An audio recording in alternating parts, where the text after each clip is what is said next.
So helping to treat our patients with symptomatic brain metastases is a very challenging endeavor. Many of our patients who are symptomatic from their brain metastases actually may have either numerous brain metastases and or spinal involvement. They may have large brain metastases. They may have some vasogenic edema intracranially or swelling in the brain. And so these patients are often managed with high-dose steroids to help with the symptomatic CNS metastases.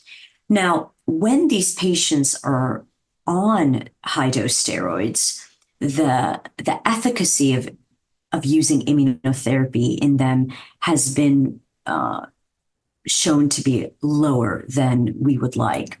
For example, if you look at the CheckMate 204 trial, they had an asymptomatic cohort and a symptomatic brain metastases cohort.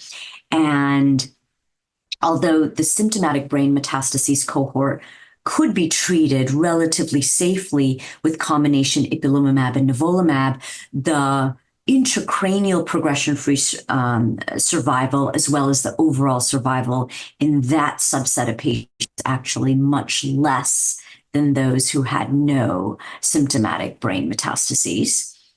Another thing to consider is the COMBI-MB trial.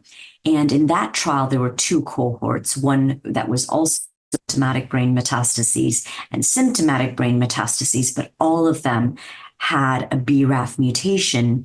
And when treated with targeted therapy, specifically Dabrafenib and Trametinib, those who had symptomatic brain metastases also had efficacy, and they had a response to these targeted BRAF and MEK inhibitors. In general, the responses were much lower.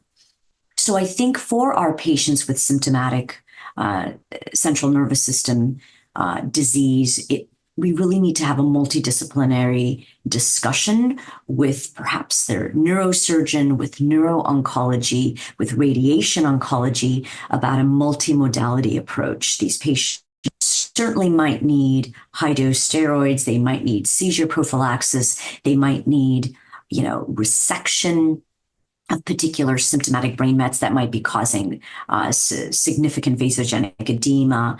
And certainly they may benefit from the addition of radiation to those lesions or to particular lesions. So these patients really deserve very multidisciplinary discussion for the appropriate management for their brain metastases.